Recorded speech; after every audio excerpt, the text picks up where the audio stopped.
मेरी ज़िंदगी का बस एक ही मकसद है कि मेरे माँ पापा के बरसों के सपने को पूरा करना है और खुद इस काबिल बनना है जिसमें बरसों की खुशियाँ खुद मेरे पास आए।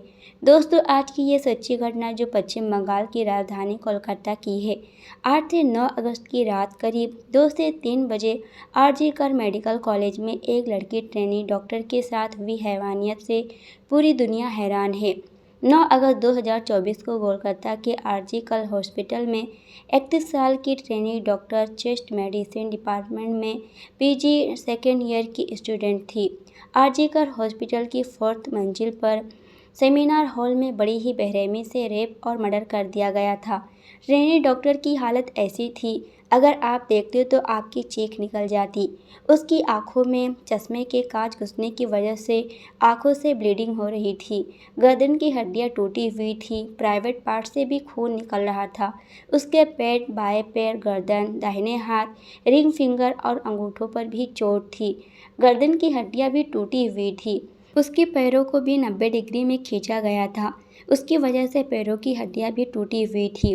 मुंह से, नाक से और शरीर के हर हिस्से से खून ही निकल रहा था। अब मैं और डिटेल में बताऊंगी तो आप लोग सुन नहीं पाओगे। और वीडियो देखकर भले ही चैनल को अभी सब्सक्राइब ना करो, बाद में कर देना। जैसा आपको ठीक लगे वैसा करना, लेकिन मेरी बस एक विनती है, इस वीडियो को पूरा ज़रूर देखना और लाइक भी कर देना, क्योंकि ये केस अभी चल रहा है। देखो कब तक चलेगा और ये वीडियो आगे रहेगी कि नहीं। उससे पहले आप सभी लोग ज़्यादा से ज़्यादा लोगों तक पहुंचा दो। कुछ नहीं, ऐसे तो कोई मदद कर दो जिससे लोगों को पता तो चले बात क्या है और हो क्या रहा है, जिससे ये केस दब ना पाए, क्योंकि शायद इसमें हाथ किसी छोटे का नहीं हो सकता। अब आप तो समझ ही सकते हैं, क्योंकि कुछ ऐसी बातें हैं जो हम आगे देखेंगे। इस क्राइम में अकेला संजय रॉय मुजरिम नहीं है।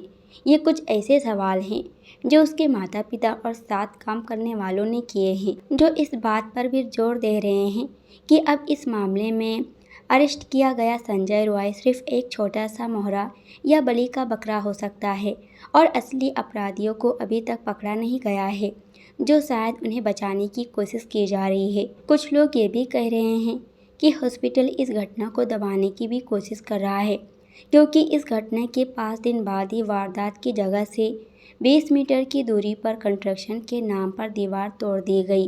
तो यही कुछ लोग ये भी कह रहे हैं कि संजय रॉय किसी राजनीतिक पार्टी का मेंबर है। तो ऐसे बहुत सी बातें निकल कर आ रही हैं।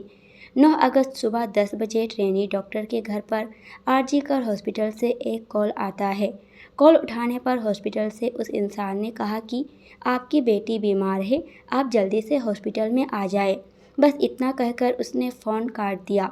विक्टिम के पिता को लगा मेरी बेटी से तो रात में ही बात हुई थी, वो तो एकदम ठीक थी, उसने मुझे ऐसा कुछ नहीं बताई, अभी अचानक उसे क्या हुआ।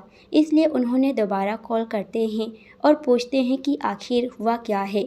तो सामने वाले व्यक्ति ने कहा कि आपकी बेटी ने सुसाइड कर ली है, आप अस्पताल आ जाए। ये सुनकर विक्टिम के पिता को बहुत बड़ा झटका लगा। उन्हें यकीन नहीं हो रहा था। कुछ ही वक्त में उनके घर में जोर जोर से रोने की आवाज़ आने लगी और माँ भी फूट फूट कर जोर जोर से रोने लगी।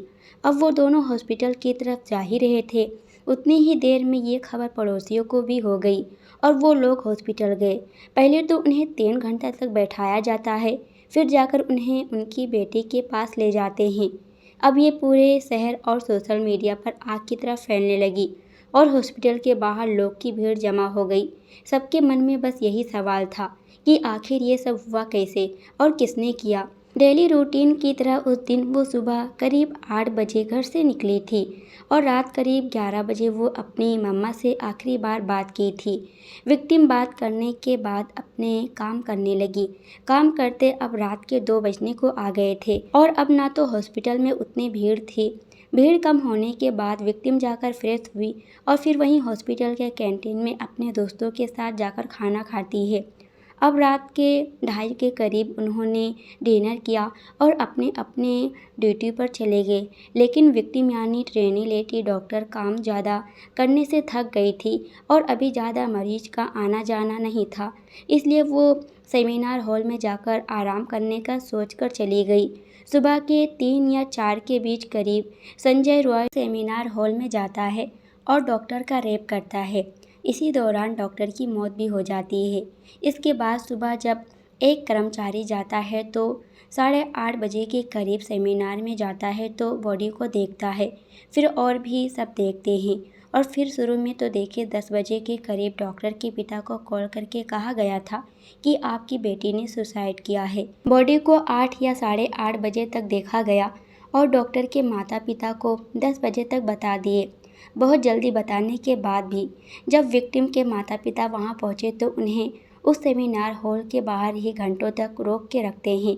माता पिता अपनी बेटी से मिलने के लिए, उसे देखने के लिए रोते रहे, मिन्नतें करते रहे, हाथ जोड़ते रहे कि हमें अपनी बेटी को देखने दो। फिर भी उन्हें बाहर रोक के रखा गया और 3 घंटे के बाद अंदर जाने देते हैं। जब उस बूढ़े माता पिता ने अपनी बेटी को ऐसी हालत में देखे तो उनका कलेजा फटकर बिखर गया। जिस बाप ने अपनी बेटी को डॉक्टर बनाने के सपने देखे थे कि मेरी बेटी बड़ी होगी, डॉक्टर बनेगी, लोगों की ज़िंदगी बचाएगी, लोगों के कलेजे को ठीक करेगी, लेकिन आज उसका दर्द कहीं नहीं। जैसे हम पहले ही देखे कि पूरे शरीर से, आँख से, मुंह से फोटो खींच और के प्राइवेट लाके मुझे पार्ट से दिखाते खून आ हैं। रहा था। दोनों उनकी पैर मुड़े हुए थे। बच्ची का ये देखकर कोई भी बता सकता था शरीर ये में एक कोई सुसाइड कपड़ा नहीं नहीं था। बल्कि रेप और मर्डर है। लेकिन फिर भी क्यों हॉस्पिटल वाले इसे सुसाइड कर रहे थे? क्यों उसके माता पिता को इतने टाइम बाद बुलाया गया? और तो और क्यों उन्हें 3 घंटे तक हॉल के बाहर ही रोक के रखा गया? यही इस घटना की कुछ बातें हैं जो शायद आंखों देखी बातों को मानने को तैयार नहीं है। और यही नहीं बल्कि उस हॉस्पिटल के प्रिंसिपल ने यह भी कहा था कि विक्टिम को मनोविकृत नामक रोग थी, इसलिए उसने सुसाइड किया। आखिर बात क्या है जो इतना हाइड किया जा रहा है? जब विक्टिम की बॉडी को पोस्टमार्टम के लिए भेज दिया गया और जो रिपोर्ट निकल कर सामने आई, उसके बाद सारे लोग गुस्से से भर गए और रिपोर्ट में आया था कि विक्टिम के साथ बहुत ही बुरी तरीके से रेप किया गया और उसका एब्डोमेन, राइट हैंड और मुंह बुरी तरीके से इंजर्ड है। उसका कॉलर बोन बुरी तरीके से टूटा हुआ है। पोस्टमार्टम की रिपोर्ट से ये बात तो साफ हो गई है कि ये कोई सुसाइड नहीं बल्कि रेप और मर्डर है। तब जाकर पुलिस ने इन्वेस्टिगेशन शुरू कर दी है। जब बात हाथ से निकलने लगी तब, वरना कुछ नहीं। सबसे पहले उन्होंने हॉस्पिटल के सीसीटीवी फुटेज चेक किए तो उन्हें पता चला कि रात के 3 से 4 बजे के बीच संजय रॉय सेमिनार हॉल में गया था और उन्हें वहां बॉडी के पास एक ब्लूटूथ डिवाइस मिला जिसे ऑन करने पर पता चला कि ये संजय रॉय का ही है। उसे अरेस्ट भी कर लिया गया और उसने बहुत जल्दी अपना गुनाह भी कबूल कर लिया। लेकिन यहाँ सवाल ये है कि आखिर संजय रॉय है कौन? संजय रॉय एक वॉलंटियर को ट्रैफिक के समय या ऐसे ही छोटे मोटे काम के समय मदद करने वाला है। वो कोलकाता पुलिस का स्टिकर अपने बाइक पर लगाकर घूमता है। बहुत से तो इसे पुलिस वाला ही समझते थे और कोलकाता पुलिस की टी-शर्ट और कैप भी पहनता था। यह आदमी ना पुलिस वाला था, ना ही हॉस्पिटल में काम करने वाला। फिर भी उसे इतनी रात को हॉस्पिटल में एंट्री मिल जाती है। बाकी और डिटेल में देखना है तो लिंक डिस्क्रिप्शन बॉक्स में ही देख सकते हैं। अब ये तो पता ही होगा कि संजय रॉय की 4 शादियां हुई थी और उसकी 3 बीवियां उसे छोड़कर चली गई उसकी इसी बर्ताव के कारण, और एक की मौत हो गई किसी बीमारी की वजह से। लेकिन अभी इसके अलावा ये भी बात आ रही है कि संजय रॉय का ये पहला क्राइम नहीं है। इससे पहले उसने आरजीकर हॉस्पिटल से ही एक महिला का नंबर चुराकर उसे फ़ोन करके धमकाया था कि मुझसे मिलने आ जाओ। इसके अलावा कुछ महीना पहले ही एक लेडी डॉक्टर ने संजय के ऊपर बदतमीजी करने का केस किया था। इतने सारे क्राइम करने के बावजूद उसके ऊपर कोई एक्शन क्यों नहीं लिया गया? आपको क्या लगता है कि इस क्राइम में संजय के अलावा और भी लोग शामिल हैं? क्या इस केस को यहीं पर दबाने की कोशिश की जा रही है? कमेंट करके ज़रूर बताइएगा। और जैसे मैंने पहले ही इस वीडियो में कहा था कि ये वीडियो आपको ज़्यादा से ज़्यादा लोगों तक पहुंचाना है, लाइक शेयर करो और ये आपका फ़र्ज़ है और यही हमारी और आपकी मदद। जय हिंद, जय भारत।